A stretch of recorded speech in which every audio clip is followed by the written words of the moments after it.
Good morning बच्चों, हम लेके आ गए हैं आपके लिए चैप्टर फर्स्ट ऑफ क्लास 9। अब आप 9th स्टैंडर्ड में आ गए हैं, आपके लिए साइंस की पूरी नई दुनिया खुल गई है। अब आप पढ़ेंगे केमिस्ट्री, फिजिक्स और बायोलॉजी अलग अलग, ठीक है। तो सबसे पहले फर्स्ट 4 चैप्टर्स आपके केमिस्ट्री के हैं, जिसमें हम आपका फर्स्ट चैप्टर लेके आए हैं मैटर इन अवर सराउंडिंग। हमारे सराउंडिंग में क्या मैटर है, ठीक है। तो सबसे पहले तो मैटर क्या है। मैटर वो चीज है जो कोई स्पेस ऑक्यूपाई करे और जिसका खुद का कुछ मास हो। फॉर एन एग्जाम्पल ये फोन, इस फोन का कुछ वेट होगा, कुछ मास होगा, 5 kg, 2 kg, 10 kg, 10 ग्राम, 50 ग्राम। तो ये उसका मास हो गया और ये कोई स्पेस ऑक्यूपाई कर रही है। मेरे हाथ पे इसने इतने दूर का एरिया कवर करके रखा है, ऑक्यूपाई करके रखा है, तो ये कहलाएगा मैटर। हमारी पूरी दुनिया मैटर से बनी हुई है। Table, computer, chair, laptop, PC, mobile, आपका घर, मेरा घर, ट्यूशन क्लासेस, स्कूल्स, हर एक चीज मैटर की बनी है। ओके, तो what is matter? Matter are the substances which occupy space and has its own mass. Okay, तो ये डेफिनेशन हमारे लिए क्लियर है। अब मैटर के कुछ कैरेक्टरिस्टिक्स होते हैं, ठीक है। सबसे बेसिक और सबसे इंपॉर्टेंट कैरेक्टरिस्टिक है मैटर का, matter moves continuously. Matter moves continuously, वो चलते रहता है, वो मूव करते रहता है, उसके पार्टिकल्स हिलते रहते हैं, ठीक है। आज से हजारों साल पहले इंडियन लोगों ने, इंडियन साइंटिस्ट ने, इंडियन फिलोसोफर्स ने मैटर को डिस्ट्रीब्यूट किया था 5 तत्वों में, ठीक है। 5 तत्वों से हमारा शरीर बना था हमारे फिलोसोफर्स के हिसाब से। अग्नि, वायु, जल, धरती, आकाश, ठीक है। Land, air, water, sky and fire, ठीक है। इन 5 तत्वों में से दुनिया बनी है और इन 5 तत्वों में ही दुनिया वापस लीन हो जाती है, मिल जाती है। इंसान को जलाया जाता है, वो राख के फॉर्म में बदल जाता है, एशेस में बदल जाता है, उसकी सोल हेवन में चली जाती है। ये सब क्या है? वही एग्जांपल्स थे जो पहले साइंटिस्ट लोग देते थे, ठीक है। अब मैटर को क्लासिफाई किया उनके फिजिकल स्टेट्स के हिसाब से, सॉलिड, लिक्विड एंड गैस के फॉर्म में। किन 3 फॉर्म में बेटा? Solid, liquid and gas. Very good, ये आपको ऑलरेडी पता है, छोटे पे सिखाया गया था। अब इस स्टैंडर्ड में मैटर को और अच्छे से डिफाइन करके क्लासिफाई कर सकते हैं, प्योर सब्सटेंसेस एंड मिक्सचर। किन 2 फॉर्म में? Pure substances and mixture. Very good, तो आपको बेसिक क्लियर हो गया इसके हिसाब से। अब मैटर की प्रॉपर्टीज क्या है? Matter are made up of tiny particles. Matter बहुत छोटे छोटे छोटे छोटे टाइनी पार्टिकल्स से बना है, प्लस इनके बीच में स्पेस होती है। एक पार्टिकल दूसरे पार्टिकल से जुड़ने के लिए जो स्पेस रखता है, आप अपनी उंगलियों को जोड़ोगे, उनके बीच में कुछ स्पेस है। ये जो छोटी सी स्पेस है, इसको इंटरमॉलिक्यूलर स्पेस कहते हैं, जो पार्टिकल्स के बीच में होता है। 2 पार्टिकल्स के बीच में इंटरमॉलिक्यूलर स्पेस होता है, ठीक है। इसके अलावा जब मैटर के पार्टिकल्स एक दूसरे से बहुत पास में आते हैं, जब पार्टिकल्स बहुत पास में होते हैं, इनका फोर्स ऑफ अट्रैक्शन बढ़ जाता है। सेम एज हमारे निब्बा निब्बीज एक दूसरे के पास आते हैं, अट्रैक्शन बढ़ जाता है। निब्बा निब्बी एक दूसरे से दूर जाते हैं पार्टिकल्स की तरह, अट्रैक्शन घट जाता है। सबसे स्ट्रॉन्ग अट्रैक्शन जितना कम डिस्टेंस होगा तब होगा, सबसे वीक फोर्स जब डिस्टेंस ज्यादा होगा, ठीक है। तो जो स्पेस पार्टिकल्स के बीच में होती है उसको हम कहते हैं इंटरमॉलिक्यूलर स्पेस। जो फोर्स ऑफ अट्रैक्शन जिससे मैटर एक दूसरे से, पार्टिकल्स एक दूसरे से जुड़े होते हैं, उनको कहते हैं फोर्स ऑफ अट्रैक्शन या तो इंटरमॉलिक्यूलर फोर्स ऑफ अट्रैक्शन। इसके अलावा एक और चीज बड़ी ही जरूरी है, मैटर टाइनी पार्टिकल्स के साथ बनने के अलावा कंटिन्यूअसली मूव करते रहते हैं। मूव करते रहते हैं मतलब अगर आप पार्टिकल्स को देखें, वो वाइब्रेट कर रहे हैं, जिगजैग मोशन में जा रहे हैं, आगे पीछे थ्रू एंड फोर्थ मोशन कर रहे हैं, ठीक है। अब जो मैंने प्रॉपर्टीज बताई उसको देखने के लिए हमारे पास कुछ फिजिकल एक्सपेरिमेंट्स हैं, ठीक है। सबसे पहला एक्सपेरिमेंट सबसे सिंपल, कि हर एक चीज, मैंने बोला पूरी दुनिया पार्टिकल्स की बनी है, तो सबसे पहली एक्टिविटी हमें प्रूव करती है हर एक चीज मैटर की बनी है। हम एक ग्लास ले लेंगे, उसके अंदर पानी भर देंगे। अब उस ग्लास के अंदर हम 1 चम्मच छोटी वाली चीनी मिला देंगे या सॉल्ट मिला के उसको घुमा लेंगे। जब ये करें, इससे पहले हम ग्लास का लेवल देखेंगे। ग्लास का लेवल देखेंगे, ग्लास का लेवल उतना ही होगा जितना मिलाने के बाद भी होगा। दोनों लेवल हम कंपेयर करेंगे तो सेम होगा। ग्लास में चीनी मिलाने से पहले और ग्लास में चीनी मिलाने के बाद दोनों ही लेवल मैच करेंगे। क्यों? क्योंकि मैटर एक दूसरे के स्पेस के बीच में घुस जाता है, एक दूसरे के साथ मिल जाता है, तो ये उससे प्रूफ हो जाता है। क्या प्रूफ हो जाता है? Matter are made up of tiny particles. Second activity हम देखेंगे। सेकेंड एक्टिविटी में हम लोग एक लिक्विड लेंगे जैसे कि वाटर, उसके अंदर हम कोई क्रिस्टल मिला देंगे, कलर्ड क्रिस्टल, जो हम लोग होली में करते हैं, पोटेशियम पर magnet for an example. Potassium पर मैग्नेट को हम लोग लिक्विड 100 ml वाटर में मिला देते हैं। जब हम ये लिक्विड मिलाएंगे ना, बहुत डार्क पर्पल कलर मिलेगा। अब ये डार्क पर्पल कलर को मैं हर बार सिर्फ 10 ml निकाल के, छोटा सा 1 चम्मच निकाल के 10 अलग अलग जगह डिवाइड कर दूंगा। फिर उन 10 जगह में से निकाल के 10 अलग जगह डिवाइड करूंगा। जैसे जैसे मैं डाइल्यूट करते जाऊंगा, चीज को आगे मिलाते जाऊंगा, जैसे जैसे बढ़ाते जाऊंगा, वैसे वैसे particles tinier tinier tinier tinier tinier छोटे होते जाएंगे और उसका इफेक्ट कम होते जाएगा।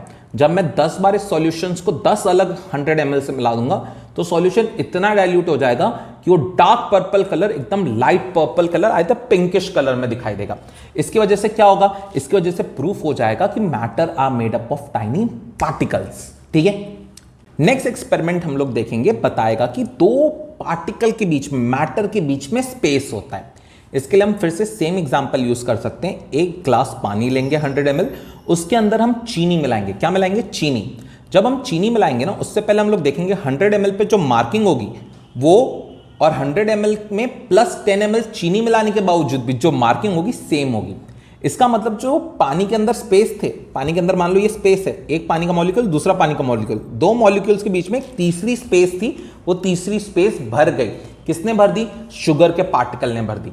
वाटर का पार्टिकल एक, वाटर का पार्टिकल दो, शुगर का पार्टिकल तीसरा बीच में आके बैठ गया। जैसे कि हमारे बेंचेस पे होता है, सबसे इजी एग्जांपल, एक बेंच पे 2 लोग बैठ सकते हैं आराम से, बट तीसरा भी बीच में आके एडजस्टमेंट कई बार मार देता है अगर ओवर क्राउडेड हो जाती है क्लास। तो मान लो दूसरी क्लास से 1-2 बच्चे एक्स्ट्रा आ गए, आपके क्लास में 30 बच्चों के बैठाने की कैपेसिटी, 32 बच्चे हैं, तो फर्स्ट बेंच पे 3-3 बच्चे बैठेंगे, 2 बच्चों के बीच में एक और बच्चे की स्पेस खाली है, ये इंटरमॉलिक्यूलर स्पेस है आपकी। ओके, तो इन 3 एक्सपेरिमेंट से आप क्लियरली देख सकते हो कि हमारे बीच में जैसे स्पेस होती है वैसे पार्टिकल्स के बीच में भी स्पेस होती है। नेक्स्ट एक्सपेरिमेंट हम लोग देखेंगे हमारे पॉइंट को प्रूव करने के लिए कि matter move continuously, either particles move continuously. Particles move continuously के प्रूफ के लिए हम लोग एक एक्सपेरिमेंट करेंगे। एक ग्लास वाटर लेंगे, उसके अंदर 2 बूंद रेड एंड ब्लू इंक हम साइलेंटली आराम से प्यार से गिराएंगे, एक बूंद टिप, दूसरा बूंद टिप। ठीक है, जब ये 2 बूंद इंक की हम लोग गिराएंगे, हम लोग चेक करेंगे कि थोड़े टाइम के बाद पानी को हिलाए बिना, मिलाए बिना, स्टीयर किए बिना, उसको मिलाए बिना, स्टीयर किए बिना, हम देखेंगे पूरे पानी में रेड और ब्लू इंक घुल गई है, मिल गई है। ये क्यों हो रहा है? पार्टिकल्स डिफ्यूज हो रहे हैं। क्या हो रहे हैं बच्चे? डिफ्यूज होने का मतलब मिल जा रहे हैं, एक दूसरे में डिफ्यूजन हो रहा है मतलब मिल जा रहे हैं। वाटर के पार्टिकल्स, इंक के पार्टिकल्स आए, एक दूसरे के अंदर डिफ्यूज हो गए, इंटरलॉक हो गए। ठीक है, ये डिफ्यूजन कहलाता है और इसका प्रूफ है कि particles keep on moving continuously. वो पार्टिकल को हमने फोर्स नहीं दिया, वो पार्टिकल खुद ही मूव कर रहा है। ठीक है, यह हमारा प्रूफ है। Last, matter attract each other. Particles के बीच में जो स्पेस होती है कम या ज्यादा, उसकी वजह से फोर्स ऑफ अट्रैक्शन होता है। चलो, अब हम 3 चीजें लेंगे। एक हम सॉलिड आइस लेंगे, एक हम लिक्विड लेंगे, ठीक है, वाटर, और एक हम वाटर वेपर लेंगे। हम तीनों में से अगर हाथ निकालने की अपनी कोशिश करें ना, सॉलिड आइस हमारे हाथ को तोड़ देगा। क्यों? क्योंकि उसके पार्टिकल्स एक दूसरे के बहुत पास हैं। पार्टिकल्स एक दूसरे के पास होने की वजह से उसका इंटरमॉलिक्यूलर फोर्स बहुत ज्यादा है। अब अगर हम उसी के जगह वाटर में हाथ मारें तो वाटर में हमारा हाथ आराम से पास हो जाता है हल्के से प्रेशर के साथ। ठीक है, अगर कभी आप लोग स्विमिंग पूल में कूदोगे, आपको पता है अगर स्विमिंग पूल में सीधे कूदते हो तब चोट नहीं लगती, लेकिन अगर पेट के बल, मुंह के बल गिरे तो बहुत जोर से छप करके आवाज आएगी और आपको बहुत जोर की चोट लगेगी। क्यों? क्योंकि पार्टिकल्स, वाटर के पार्टिकल्स भी एक दूसरे को पकड़ के रखे, उनके बीच में डिस्टेंस कम है। इंटरमॉलिक्यूलर स्पेस कम होने की वजह से इंटरमॉलिक्यूलर फोर्स बढ़ जाता है। इंटरमॉलिक्यूलर स्पेस कम होने की वजह से इंटरमॉलिक्यूलर फोर्स बढ़ जाता है।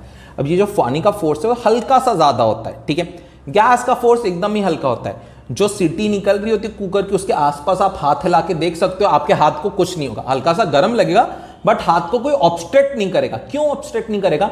इंटरमॉलिक्यूलर फोर्स बहुत कम है, नेक्स्ट टू 0 है। क्यों? क्योंकि पार्टिकल एक इंग्लैंड में है, एक पाकिस्तान में, एक बांग्लादेश में, ऐसे दूर दूर पार्टिकल्स होते हैं इनके। ठीक, इतना दूर नहीं होता, जस्ट एग्जांपल था, सीरियसली मत ले लेना। गैस पार्टिकल्स दूर होते हैं compare to liquid and solid. ठीक है, सॉलिड के पार्टिकल्स एक दूसरे से एकदम दोस्ती करके चिपक के बैठते हैं, लिक्विड के पार्टिकल्स थोड़े दूर और गैस के पार्टिकल्स एकदम दूर। नेक्स्ट है state of matter. Third point है हमारा स्टेट ऑफ मैटर। मैटर कैसा होता है? मैटर 3 टाइप का होता है, सॉलिड, लिक्विड एंड गैस। अब इस पे एक बड़ा ही फनी जोक मेरे को याद आया, in which state is Bay of Bengal? तो लोग बोलते हैं Bengal, it is a sea. अरे वाटर लिक्विड स्टेट में है, Bay of Bengal is in liquid state. यहां पे स्टेट मतलब राज्य नहीं है, स्टेट का मतलब यहां पे है physical appearance, solid, liquid, either gas. ठीक है, 3 अपीयरेंस में से कौन सा है? ये स्टेट राज्य नहीं है। बच्चे कंफ्यूज होते हैं और पता नहीं क्यों होते हैं, इतना क्लियरली साइंस में बताया जाता है येट टू। ठीक है, नेक्स्ट हम लोग प्रॉपर्टीज देखते हैं सॉलिड, लिक्विड और गैस। कौन सी प्रॉपर्टीज देखेंगे? Shape, size, intermolecular space, intermolecular force of attraction, rigidity, compressibility. ये 6 प्रॉपर्टीज से सॉलिड, लिक्विड और गैस को आराम से डिफरेंशिएट किया जा सकता है। सॉलिड फिक्स शेप और साइज का होता है, जैसे मेरा मोबाइल, इसका शेप और साइज फिक्स्ड है। अगर मेरे को इसका एरिया निकालना होगा, लेंथ इंटू ब्रेथ कर दूंगा, मेरे को इसका एरिया मिल जाएगा। मुझे इसका वॉल्यूम निकालना होगा, length into breadth into height कर दूंगा, मेरे को इसका वॉल्यूम मिल जाएगा। इसका शेप फिक्स्ड है, मैं कितने भी जोर से दबाऊं ये टूट जाएगा बट अपना शेप चेंज नहीं करेगा। ये क्या होगा? टूट जाएगा बट अपना शेप चेंज नहीं करेगा। तो सॉलिड का शेप फिक्स्ड है। सेकेंड पॉइंट, इनके बीच में, पार्टिकल्स के बीच में मिनिमम इंटरमॉलिक्यूलर स्पेस होती है, इसके लिए maximum intermolecular force. Minimum intermolecular space, maximum intermolecular force, किस में? सॉलिड में। इसके बाद ये हाईली रिजिड है। रिजिड होने का मतलब अगर आप इसको बेंड करने की कोशिश करोगे टूट जाएगा। ये क्या होगा? टूट जाएगा, बट ये कभी भी अपना फिजिकल फॉर्म चेंज नहीं करेगा बेटा। ये टूट जाएगा बट अपना फिजिकल फॉर्म चेंज नहीं करेगा। Solid is highly rigid. ठीक है, वो पेड़ झुकेगा नहीं, टूट जाएगा लेकिन चेंज नहीं करेगा अपने आप को। That rigid, that is rigidity. ठीक है, नेक्स्ट है कंप्रेसिबिलिटी। कंप्रेसिबिलिटी मतलब दबाने पे अपना फिजिकल चेंज कर देना, शेप। ठीक है, आप अगर सॉलिड को दबाओगे, आपके आसपास बेंचेस होंगी, टेबल्स होंगी, मोबाइल होगा, आप उसको कितने भी प्रेशर से दबाओ, वो अपना शेप चेंज नहीं करेंगी। मे बी टूट जाए बट अपना शेप चेंज नहीं करेंगी। तो जो चीज कंप्रेस ना हो पाए फोर्स लगाने पे, उसको इनकंप्रेसिबल बोलते हैं। Solid is incompressible, solid compress नहीं हो सकता। ठीक है, नेक्स्ट है properties of liquid. Properties of liquid में सबसे पहले हमने बचपन से देखा है, पानी को जिस बर्तन में डालोगे उस बर्तन का शेप वो ले लेगा। अगर पानी मैंने मेरे एक सर्कुलर सिलिंड्रिकल बॉटल में डाली, वो इसका शेप ले लेगा। अगर मैंने एक सिंपल सिलेंडर के अंदर डाली, वो उसका शेप ले लेगा। जिस लिक्विड को मैं जिस शेप में डालूंगा, अगर मैं डिटॉल की बॉटल में डालूंगा, वो डिटॉल की बॉटल का शेप ले लेगा। 1 ही लीटर पानी, वॉल्यूम फिक्स्ड होता है, लिक्विड का वॉल्यूम फिक्स्ड होता है, बट फिजिकल शेप फिक्स नहीं होता। शेप वो कंटेनर का ले लेता है। Shape is not fixed but volume is fixed. ये आपको पहले भी पढ़ाया गया है 8th स्टैंडर्ड में भी। नेक्स्ट, इसके बीच में इंटरमॉलिक्यूलर स्पेस, इसके बीच में इंटरमॉलिक्यूलर स्पेस है ना, थोड़ी सी ज्यादा होती कंपेयर टू सॉलिड। सॉलिड एकदम चिपक के रहता है BFF के तरह, बेस्ट फ्रेंड फॉर एवर, एक दूसरे का साथ कभी नहीं छोड़ते। लिक्विड होते हैं सो कॉल्ड फ्रेंड्स, लिक्विड होते हैं सो कॉल्ड फ्रेंड्स जो एक दूसरे के साथ आते जाते हैं, आए ठीक है, नहीं आए ठीक है। लिक्विड एक दूसरे के आसपास होते हैं, इंटरमॉलिक्यूलर स्पेस उनके बीच में कम होती है बट होती है। इस वजह से इनका इंटरमॉलिक्यूलर फोर्स भी इंटरमीडिएट होता है, मीडियम होता है, ना बहुत स्ट्रांग ना बहुत कम। ठीक है, इंटरमीडिएट कहते हैं हम उसे। अब लिक्विड लोगों को लगता होगा आराम से दबाया जा सकता है, कंप्रेस किया जा सकता है। बेटा ये बिल्कुल गलत बात है। Liquid is also incompressible same as solid. Sir but इसके बीच में तो इंटरमॉलिक्यूलर स्पेस है। बट बेटा इंटरमॉलिक्यूलर स्पेस बहुत कम है, नेक्स्ट टू नथिंग है, बट नेक्स्ट टू नथिंग है। और नेक्स्ट टू नथिंग को कंप्रेस करने के लिए जितना हाई फोर्स लगाना पड़ता है वो हम लोग आराम से जनरेट नहीं कर सकते। ठीक है, तो इसके लिए उसको भी इनकंप्रेसिबल में ही काउंट किया जाता है। नेक्स्ट, वो रिजिड है कि नहीं? लिक्विड कहां रिजिड होता है? जैसे मोड़ो, जैसे चाहो वैसे वो मुड़ सकता है। अब सॉलिड में डिफ्यूजन नहीं होता। आपके अगर टेबल के ऊपर इंक गिर जाएगी कोई फर्क नहीं पड़ेगा, आप पेपर से पोंछ दोगे साफ हो जाएगी। बट लिक्विड बहुत अच्छा डिफ्यूजन कर सकता है। आप लिक्विड में इंक मिलाओगे, कलर चेंज हो जाएगा। आप किसी भी फ्लूइड के अंदर दूसरा डाई मिलाओगे, कलर चेंज हो जाएगा। ये डिफ्यूजन की वजह से हो सकता है। ये किसकी वजह से होता है? डिफ्यूजन। तो बच्चों डिफ्यूजन का एग्जांपल अगर आपको बड़े सिंपल तरीके से समझना है तो समझो, मम्मी बड़ा ही आपका टेस्टी खाना बनाती है, ठीक है, बट टेस्टी खाना है ना, टेस्ट करने से पहले पता चल जाता है अच्छा है। क्यों? मान लो अच्छे मम्मी ने छोले बनाए तो घर में घुसते ही एक अच्छी सी खुशबू आती है कि भाई आज छोले बने बड़ी जोरदार। बिरयानी यानी इंसान देखने से पहले सूंघ के बता देता है कि भैया आज बिरयानी बड़ी खूबसूरत बनी, बड़ी बढ़िया बनी है। क्यों? क्योंकि स्मेल है ना डिफ्यूज हो जाती है एयर में। सेम वाटर में भी डिफ्यूजन वैसे ही होता है फटाफट। अब नेक्स्ट उसी पे से हमारा पॉइंट है गैसियस स्टेट की प्रॉपर्टीज। तो सबसे पहले गैस का ना फिक्स वॉल्यूम होता है, ना फिक्स शेप होता है, ना फिक्स साइज होता है, बट गैस ऑक्यूपाई कर लेती है पूरे के पूरे कंटेनर को। It can occupy the entire space of the container. क्यों? क्योंकि उसके अंदर काइनेटिक एनर्जी बहुत ज्यादा होती है, उसके पार्टिकल्स बाउंड्री वॉल तक जाके टकरा जाते हैं। इसके लिए gas can occupy maximum space of a container, liquid और सॉलिड से बहुत ज्यादा। सेकेंड पॉइंट, इनके बीच में इंटरमॉलिक्यूलर स्पेस इतना ज्यादा होता है जितना कि भारत और पाकिस्तान के बीच में दोस्ती है।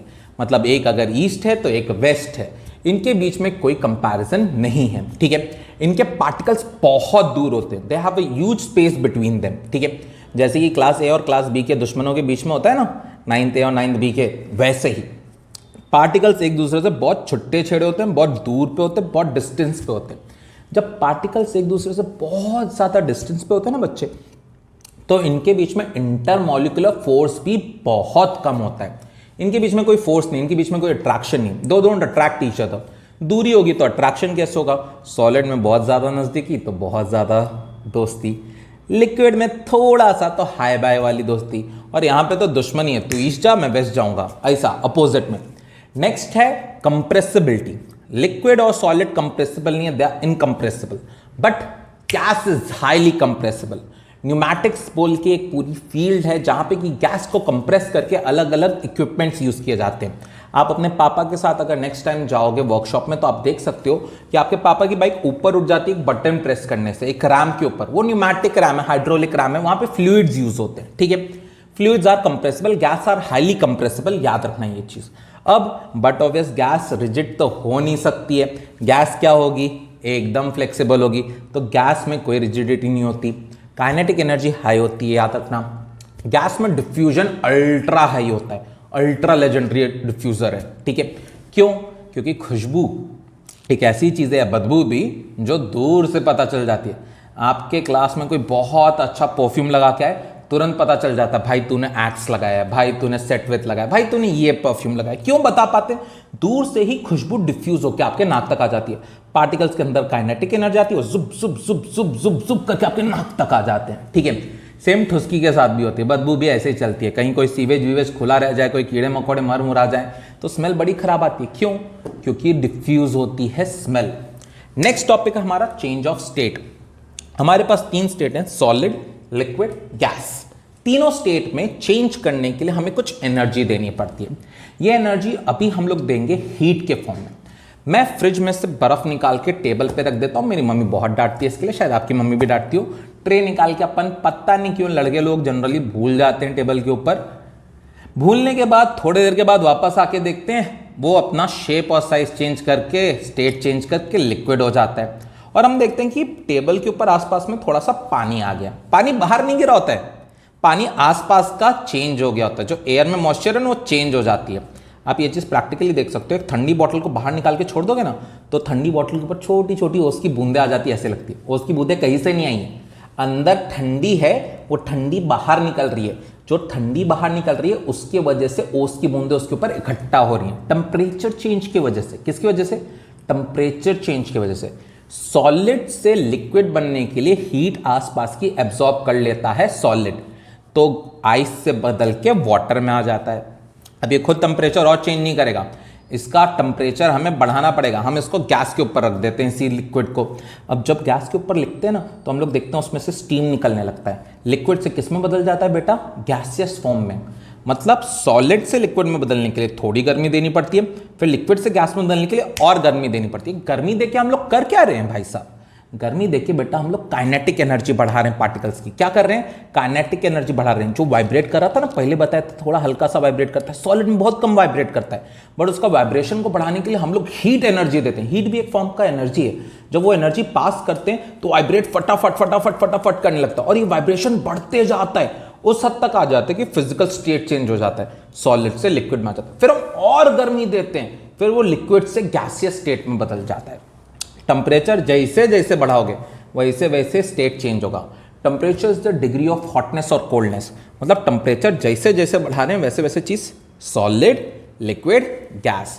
अब टेम्परेचर घटाओगे उल्टे साइड तो उल्टा हो जाएगा। गैस को कंडेंसेट होते हुए हमने देखा है, वाटर वेपर कंडेंसेट होता है, वाटर ड्रॉपलेट्स में बदल जाता है, रेन हो जाती है। तो टेम्परेचर जब कम होता है, जब हम लोग कूलिंग करते हैं तो गैसियस से लिक्विड में होता है। फिर अगर और ज्यादा कूल डाउन करोगे, फ्रीजर में रख दोगे उसी लिक्विड को, तो क्या होगा, टेम्परेचर और कम हो जाएगा और सॉलिड स्टेट में बदल जाएगा। तो काइनेटिक एनर्जी कम और ज्यादा हो जाती है। ठीक है, एक और बड़ी इंटरेस्टिंग चीज सिखाता है तो आपको अभी बता देता हूं। ठंडी चीजों में ना खुशबू नहीं आती। खाना अगर ठंडा होकर फ्रिज में रख दिया ना, कितना भी अच्छा खाना अगर फ्रीजर में रख दिया ना, उसकी खुशबू चली जाती है। उसी को हल्का सा वापस गर्मा दो, पूरे घर में वो खुशबू आ जाती है। क्यों? डिफ्यूजन का रेट फास्ट हो जाता है। सॉलिड में डिफ्यूजन स्लो होता है, जैसे आप लिक्विड या गैसेस स्टेट में बदलते हो डिफ्यूजन फास्ट हो जाता है, हवा में खुशबू फैल जाती है। मेल्टिंग पॉइंट, फ्यूजन पॉइंट जिसको कहते हैं, मेल्टिंग पॉइंट एक ऐसा स्टेट है जब सॉलिड लिक्विड में बदले। वाटर का मेल्टिंग पॉइंट, हम लोग 0 डिग्री पे वाटर को सॉलिड में देखते हैं, 0 degree Celsius at 273 degree kelvin. ये कन्वर्जन रेशियो भी 0 degree Celsius is equals to 273 degree kelvin. इसका नोट लिख लीजिए, अभी बाद में आपके काम आएगा पीछे टेक्स्ट बुक के क्वेश्चन आंसर्स करने में। 0 degree Celsius is equals to 273 degree kelvin. अब 100 degree Celsius is equals to 337 degree kelvin. हमने क्या किया, 100 इधर ऐड कर दिया। ये जो टेम्परेचर चेंज हो रहा है मेल्टिंग कर देता है, सॉलिड को किस में बदल देता है, लिक्विड स्टेट में। When solid state is converted into liquid state it requires a bit of energy. ठीक है, ये जो एनर्जी है टेम्परेचर एब्जॉर्ब करके ये लोग ले लेते हैं आसपास की सराउंडिंग से, या तो आर्टिफिशियली हम लोग दे देते हैं। आइस का लिक्विड में बदलना कहलाता है मेल्टिंग, और इसको टेक्निकल टर्म में कहते हैं फ्यूजन। ठीक है, फ्यूजन से नेक्स्ट टॉपिक आता है हमारा latent heat of fusion.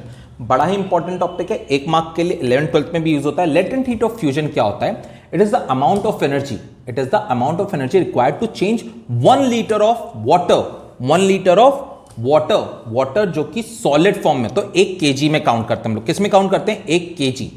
The amount of heat required to convert 1 kg of solid ice, 1 kg of solid ice into liquid, 1 kg of solid वो आइस, पूरे आइस 1 kg का जो थक्का है हमारा, पूरा 1 kg का, मान लो ये 1 kg का बार है, तो पूरे बार को लिक्विड में बदलने के लिए जो एनर्जी चाहिए, जो हीट दे रहे हैं बेटा हम लोग, वो होता है लेटेंट हीट ऑफ फ्यूजन। जो गर्मी हमें किसी भी लिक्विड को, 1 kg के लिक्विड को पूरे तरीके से, कैसे, पूर्ण तरीके से, पूरे तरीके से लिक्विड में बदलने के लिए देनी पड़ती है, वो कहलाती है latent heat of fusion. Next topic है हमारा बॉइलिंग। आप सबने मैगी को बॉईल किया होगा, एग्स को बॉईल किया होगा, छोले को बॉईल किया होगा। बॉइलिंग बड़ा एक कॉमन फिनोमेना है। बॉइलिंग क्या होता है? बॉइलिंग वो पॉइंट होता है जबकि सबसे पहला बॉयल, उबाल, जो हम लोग बबल बोलते हैं ना, फर्स्ट बबल बर्स्ट हो सरफेस के ऊपर। बॉइलिंग है ना बेटा, बल्क फिनोमेना कहलाता है। क्या कहलाता है? Bulk phenomena. कोई एक पर्टिकुलर पार्टिकल बॉयल नहीं होता, पूरा का पूरा सरफेस बॉइलिंग में आ जाता है। ठीक है, तो boiling is a bulk phenomena. 100 degree Celsius is boiling point of water. Water का क्या है? 100 डिग्री सेल्सियस। फ्रीजिंग पॉइंट क्या था? 0 डिग्री। मेल्टिंग पॉइंट क्या था? 0 डिग्री के अबव 4, 5, 7 डिग्री तक वाटर मेल्ट हो जाता है। अब यहां पे ध्यान देने वाली बात, जो लिक्विड मेल्ट हुआ है उसी को हम बॉईल कर रहे हैं, तो बॉईल कितने डिग्री पे होगा? 100 डिग्री पे पानी में पहला उबाल करके आ जाता है। ठीक है, नेक्स्ट टॉपिक है आपका latent heat of vaporisation. Latent heat of vaporisation बड़ा ही इंपॉर्टेंट टॉपिक है, ना सिर्फ 9th स्टैंडर्ड के लिए, 11th 12th साइंस के लिए भी। The amount of heat required, the amount of heat energy required, और the amount of energy required to convert 1 kg, कितना यहां पे भी है? 1 kg ऑफ लिक्विड, अभी पहले सॉलिड था, अब क्या है? Liquid. 1 kg of liquid into gaseous state. 1 kg के पानी को पूरा भाप में बदलने के लिए जो मैं आग जलाऊंगा वो कितनी रिक्वायर्ड होगी, वो कहलाएगी latent heat of vaporization at the latent heat of evaporation. ठीक है, दोनों का मतलब सेम ही होता है, कंफ्यूज मत होना। ओके, अब किसी भी चीज को जब हीट एनर्जी देते हैं तो उसका फिजिकल फॉर्म चेंज होता है, और उसमें से हीट लेते हैं तब भी उसका फिजिकल फॉर्म चेंज होता है। अगर 2 पार्टिकल्स एक दूसरे के एकदम पास से सॉलिड में, जब हम इसको हीट देते हैं ये वाइब्रेट करके एक दूसरे से दूर चले जाते हैं, और जब हमें ठंडा करते हैं तो पास में आ जाते हैं। तो ठंडी और गर्म की वजह से एक्सपेंशन एंड कॉन्ट्रैक्शन होता है। क्या होता है? Expansion and contraction. ये हम लोग देख सकते हैं हमारे रेलवे ट्रैक्स पे। जब गर्मी ज्यादा होती है रेलवे ट्रैक्स लंबी हो जाती है, इसके लिए रेलवे ट्रैक्स के बीच में गैप होता है। क्यों? हीट की वजह से रेलवे ट्रैक लंबा हो जाता है। नेक्स्ट पॉइंट है, एक नया पॉइंट है आपके लिए, नया वर्ड भी होगा, सब्लिमेशन। सब्लिमेशन उसको कहते हैं जब कोई चीज डायरेक्टली सॉलिड स्टेट से गैसियस स्टेट में बदल जाए, वो लिक्विड स्टेट को एस्केप मार देती है। जनरली क्या होता है, आइस पिघलती है पानी में, पानी बदलता है वाटर वेपर में। Solid ice is converted into liquid water and is converted into gaseous steam. But यहां पे क्या होगा, सॉलिड सीधे उछलेगा और किस में बदल जाएगा एनर्जी लेके, लिक्विड के बजाय गैसियस स्टेट में। Very good. आपके घर में ना पापा ने छोटी छोटी व्हाइट व्हाइट कलर की ना बॉल्स डाल रखी होंगी। कहां पे? सूटकेस के अंदर, अलमारी के नीचे, अलमारी के अंदर, आपने मॉल्स वॉल्स में, वॉशरूम्स में देखे होंगे। इनको नैप्थलिन बॉल्स कहते हैं। नैप्थलिन बॉल्स वो बॉल्स हैं जो डायरेक्टली कन्वर्ट हो जाती हैं सॉलिड से गैसियस फॉर्म में, कोई भी रेसिड्यू, कोई भी पीछे कचरा छोड़े बिना। ठीक है, इसका और अच्छा एग्जांपल अगर लेना आपका कपूर, कैम्फर। कैम्फर अगर आप खुली धूप में रख दोगे तो पूरा इवोपरेट हो जाएगा, लिक्विड फॉर्म में नहीं बदलेगा, वो पूरा छू हो जाएगा। ये एक्सपेरिमेंट आप खुद करके देख सकते हो, मम्मी से पूछ के करना वरना बड़ी कुटाई होगी। ठीक है, नेक्स्ट टेम्परेचर का चेंज तो हमें पता चल गया। टेम्परेचर जब हम लोग बढ़ाते हैं तो solid to liquid to gas, घटाते हैं तो gas to liquid to solid. Sublimation भी क्लियर हो गया। नेक्स्ट टॉपिक हमारा effect of pressure on gases. Gas के ऊपर जब प्रेशर लगाते हैं ना बेटा, तो गैस कन्वर्ट हो जाती है लिक्विड में। आपके घर में एलपीजी आती है, लिक्विफाइड पेट्रोलियम गैस। ठीक है, या आपके घर पे फायर फाइटिंग एक्सटिंग्विशर होगा जिसके अंदर होता है लिक्विड आइस या तो ड्राई आइस, जिसको हम लोग कहते हैं कार्बन डाइऑक्साइड गैस जो होती है। उसको जब कंप्रेस करते हैं, क्या करते हैं, कंप्रेस करते हैं, उसके ऊपर प्रेशर बढ़ाते हैं। हमने अभी पढ़ा था थोड़ी देर पहले, गैस की property is highly compressible. Gas is highly compressible. Gas को जब कंप्रेस करते हैं ना, अपना फिजिकल स्टेट चेंज कर देता है। जब प्रेशर बढ़ाया जाता है, चीज अपना फिजिकल स्टेट चेंज करती है। गैस से लिक्विड में बदलती है और लिक्विड से सॉलिड में। चीज के ऊपर जितना प्रेशर बढ़ाते जाओगे, चीज अपना फिजिकल फॉर्म चेंज करती जाएगी। LPG, liquefied petroleum gas. आपके घर में गैस जब चालू करते हो, लिक्विड बाहर नहीं आता, निकलती है गैस। जब वो मम्मी नॉब घुमाती है ना, मम्मी प्रेशर कम कर देती है, अंदर टंकी बंद है चारों तरफ से। हमारे गैस का बाटला जो होता है, सिलेंडर चारों तरफ से बंद है बच्चा। जैसे ही मम्मी उसमें अपना रेगुलेटर लगा करके गैस का नॉब चालू करती है, प्रेशर रिलीज हो जाता है। इसके लिए लिक्विड किस में वापस बदल जाता है, प्रेशर हटने पे गैस के फॉर्म में। परफ्यूम डिओड्रेंट्स में भी सेम होता है, फायर फाइटिंग एक्सटिंग्विशर में भी सेम होता है, प्रेशर चेंज हो जाता है। तो अब हमें पता चल गया, गैस पे अगर प्रेशर बढ़ेगा तो गैस के पार्टिकल्स एक दूसरे के पास आ जाएंगे और किस में बदल जाएंगे, पार्टिकल्स पास में आएंगे तो लिक्विड फॉर्म में। ठीक है, एलपीजी जो हमारा होता है। तो हमने क्या क्या सीखा? हमने सीखा inter relationship between 3 stages. Solid जब इवोपरेट होगा या जब हीट एब्जॉर्ब करेगा तब वो लिक्विड में बदलेगा, उसे हम फ्यूजन कहते हैं। फ्यूजन का अपोजिट होता है सॉलिडिफिकेशन। जब लिक्विड वापस सॉलिड में बदले, आइस के फॉर्म में बदलता है, तब उसे सॉलिडिफिकेशन कहते हैं। नेक्स्ट, जब हीट बढ़ाएं लिक्विड से गैसियस स्टेट में, तब इवोपरेशन। लिक्विड से गैसियस स्टेट इवोपरेशन, और गैसियस स्टेट से लिक्विड कंडेंसेशन, जो हमारा बारिश होता है। Next, sublimation. Sublimation is direct change of solid to gaseous form. मेरे ख्याल से यहां तक आपको क्लियर होगा। नेक्स्ट टॉपिक है हमारा इवोपरेशन। बचपन से देखते आ रहे हैं इवोपरेशन, बारिश जो होती है वो इवोपरेशन की वजह से होती है। अगर आप इवोपरेशन को ध्यान से समझना चाहते हो, एक छोटा सा एक्सपेरिमेंट अपने साथ कर सकते हो घर पे जाके ही। 2 ग्लास पानी लेके छत पे जाना, एक ग्लास को ऐसे ही छोड़ देना और दूसरे ग्लास को फेंक देना छत के ऊपर। सुबह ये एक्सपेरिमेंट स्टार्ट करना, दोपहर में या शाम को जाके देखोगे तो जो ग्लास के अंदर पानी होगा अभी भी अवेलेबल होगा, बट उसका अमाउंट थोड़ा सा कम होगा। मार्किंग करके रखना स्केच पेन से, उसका अमाउंट थोड़ा सा कम होगा। बट जब आपने नीचे सरफेस पे पानी फेंक के गए ना, पूरा इवोपरेट हो गया होगा। That is known as evaporation. Evaporation क्या है? हीट एब्जॉर्ब करके, एनर्जी एब्जॉर्ब करके लिक्विड काइनेटिक एनर्जी बढ़ा के गैसियस फॉर्म में बदल जाता है। लिक्विड जब गैसियस फॉर्म में बदले उसे इवोपरेशन कहते हैं। When liquid changes state from liquid to gaseous state, it is known as evaporation. ठीक है, इवोपरेशन के कुछ पर्टिकुलर फैक्टर्स हैं। फैक्टर मतलब क्या चीज उसको इफेक्ट करता है। सबसे पहला आता है सरफेस एरिया। जो मैंने एक्सपेरिमेंट बताया ना, छोटे ग्लास का सरफेस एरिया कम है, इतना सा ग्लास है, उसका सरफेस एरिया कम है। जब पानी में फेंक देता हूं तो बहुत सारा सरफेस एरिया कवर हो जाता है। क्या हो जाता है? बहुत सारा सरफेस एरिया कवर हो जाता है। ये है ना, गांव में लोग करते हैं हर रोज गर्मी के सीजन में ना, जानबूझ के अपने द्वार पे, अपने लॉन्स में पानी फेंकते हैं, छत के ऊपर पानी फेंकते हैं। क्यों? ज्यादा सरफेस एरिया कवर होता है और ज्यादा हीट एनर्जी एब्जॉर्ब करके पानी वेपर में बदल जाता है, तो वहां पे ठंडक आ जाती है। हमारी स्किन भी ये करती है, हमारी पूरी बॉडी के ऊपर स्किन होने का रीजन बेटा ये है, हमारी स्किन में से पसीना निकलता है, स्वेट के ग्लैंड्स होते हैं। 6 महीने से छोटे बच्चों के स्वेट ग्लैंड्स नहीं होते, बट 6 महीने के बाद सबके स्वेट ग्लैंड्स बन जाते हैं, और स्वेट ग्लैंड्स है ना पसीना छोड़ते हैं। वो पसीना अगर नहीं होगा, हमारे बॉडी का टेम्परेचर चेंज नहीं होगा, बहुत प्रॉब्लम हो जाएगी। तो हमारी बॉडी की स्किन भी इवोपरेट करती है पसीने को, सेम प्रोसेस यूज करके जो हम लोग मिट्टी के ऊपर पानी डाल के करते हैं। तो surface area first thing. Second है सरफेस एरिया के अलावा विंड स्पीड, अगर हवा तेज चलेगी इवोपरेशन फास्ट हो जाएगा। नेक्स्ट विंड स्पीड के साथ है ह्यूमिडिटी, बारिश के सीजन में कपड़े को सूखने में वक्त लगता है, जबकि गर्मी में फटाफट सूखता है। क्यों? आसपास में मॉइस्चर ज्यादा होने की वजह से, ह्यूमिडिटी ज्यादा होने की वजह से कपड़े सूख नहीं पाते। सबसे इजी एग्जांपल्स ही लेने के लाइफ में, ठीक है, बहुत ज्यादा हाई फाई एग्जांपल्स मत लो, एकदम बेसिक ABCD के एग्जांपल्स लेके समझोगे ना, आपके लिए आसानी रहेगी। ठीक है, तो सबसे पहला सरफेस एरिया, दूसरा विंड स्पीड, तीसरा ह्यूमिडिटी, चौथा सरफेस एरिया से ही रिलेटेड है।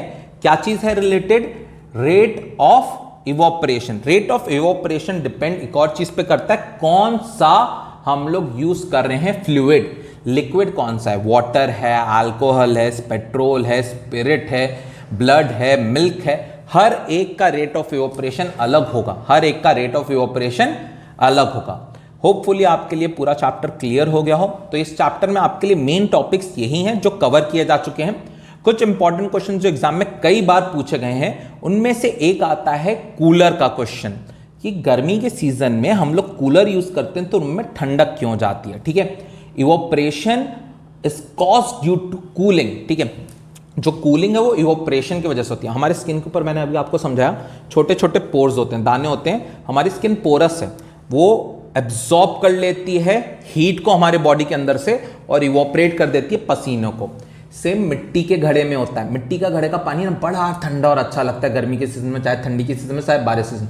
फ्रिज का पानी पी के गला खराब हो सकता है, मिट्टी के घड़े का पानी पी के कभी भी गला खराब नहीं होगा, मेरी गारंटी है। ठीक है, जो घड़े का पानी हो ठंडा क्यों होता है? मिट्टी के अंदर छोटे छोटे पोर्स होते हैं, ये छोटे छोटे पोर्स में पानी जब एब्जॉर्ब होता है तो पानी के एब्जॉर्ब होने के बाद इवोपरेशन के लिए वो पानी में से गर्मी को खींच लेता है, काइनेटिक एनर्जी पकड़ लेता है और उड़ जाता है। इसकी वजह से अंदर ठंडी हो जाती है, पानी अंदर ठंडा हो जाता है। अब कूलर की बात करते हैं, कूलर कैसे काम करता है। कूलर चारों तरफ से बंद होता है और फ्रंट साइड से खुला होता है, उसके अंदर जालियां होती हैं और जालियों के अंदर ना मैश होता है। मैश जनरली बना होता है भूसे का। ठीक है, अब कूलर में पानी डालते हैं और पानी की एक बड़ी खास प्रॉपर्टी, पानी अच्छा एब्जॉर्बर है, पानी है ना गर्मी को एब्जॉर्ब कर लेता है। बाहर से जब गर्म हवा अंदर, नॉन ह्यूमिड हवा, गर्मी में और अच्छी ठंडी हवा इसी के लिए आती है क्योंकि ह्यूमिडिटी कम होती है। बारिश में ह्यूमिडिटी ज्यादा होती है, कूलर से मजा नहीं आएगा। जो गर्म हवा होती है ना, वो कूलर का ठंडा पानी जो बारिश के पर्दे की तरह गिर रहा होता है, वो उसको एब्जॉर्ब कर लेता है। पानी के छोटे छोटे कण, जो छोटे छोटे पार्टिकल्स होते हैं, वो एब्जॉर्ब करते हैं। किसको एब्जॉर्ब करते हैं? गर्मी को एब्जॉर्ब करते हैं। किसकी गर्मी को एब्जॉर्ब करते हैं? हवा की गर्मी को। और आगे जो फैन होता है वो एयर को ब्लोअर की तरह पुश आउट कर देता है। इसीलिए एक हॉट समर डे पे कूलर बहुत अच्छे से काम कर सकता है। ओके, तो आपके चैप्टर में इतने ही थे।